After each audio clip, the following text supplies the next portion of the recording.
Hi, we'd like to welcome everybody to Intuition, another episode of Intuition. Alia won't be able to be with us today. She's a little under the weather, but the rest of us are here. Today, the topic of discussion is immigration. As everyone knows, this is a really hot topic in Congress, and it affects millions of people. Today, we'll look at immigration as a whole, as an entirety.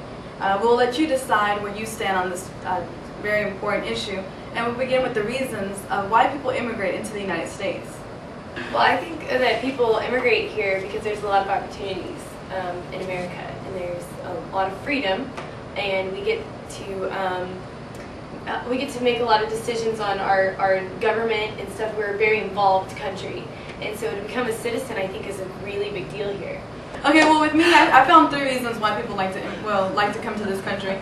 One of the reasons I found is because of civil war, attempts to escape civil war repression. I know that that's one of the reasons why my mom came over from El Salvador in '76. In the early '70s is when the war started in El Salvador. So people come over for that reason. Another reason is family reunion. People come over because their families, they're separated from each other. That's what they do in my family. They all like get on a bus and take them up here, and they just don't come back sometimes. Yeah, family reunion. People like want to be with each other. You know, they're separated from their spouses. Another thing I found was poverty. According to the CBS 60 Minutes, U.S. Marine Lance Corporal, his name was Jose Gutierrez. He was one of the first servicemen to die in combat in the Iraq War. And he was a former street child in Guatemala. And at the age of 6, he came over undocumented, illegally, immigrated into the United States. And he was trying to escape poverty. And his dream was to become an architect. But instead he went into the war and he died. He was one of the first people to die. Wow, that's dank.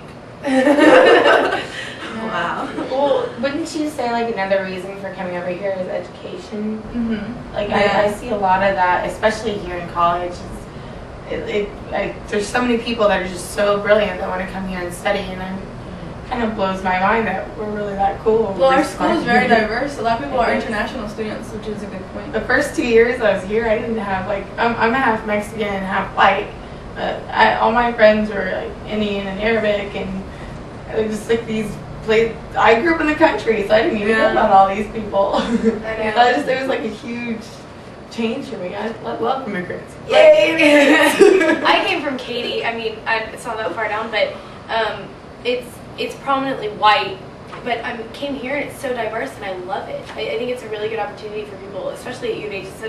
It's one of the #1 diverse schools in America. Yeah. And it's just it's amazing to get to hang out with people from different cultures and different backgrounds, and that's what I like about America. We're very diverse. Yeah, it's a melting pot.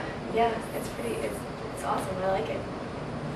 Well, the other one with the war, they immigrate here from war. Yeah. That's how my dad's side of the family came over. It was during the Mexican Revolution, and my great-great-grandfather was shot putting his family on a train to come over here. Wow. And my great-grandmother brought my family up in a convent because they were poor, didn't have any money, didn't have a man to take care of them. So that's how we started off in America. Yay! Sorry, Granddad. Yeah, I was going to say, so thank God for granddads. Exactly.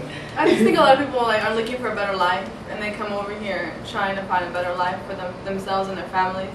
I know that my mom, when she came over, it was illegally by herself, and she was able to find a way to get established here. She's a citizen now, but it was through employment. That's one of the ways that I know that people.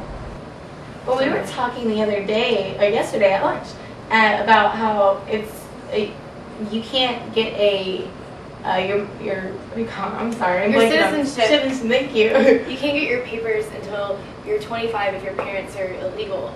And actually, we heard a story about a student who is a valedictorian of his high school, illegal immigrant, and he actually cannot get a government scholarship or any kind of scholarship unless it's a private scholarship because of the fact that he's not a citizen. Yeah. And he can't get his papers till he's 25, and his parents can't afford to put him through college because their income is less than $20,000 a year.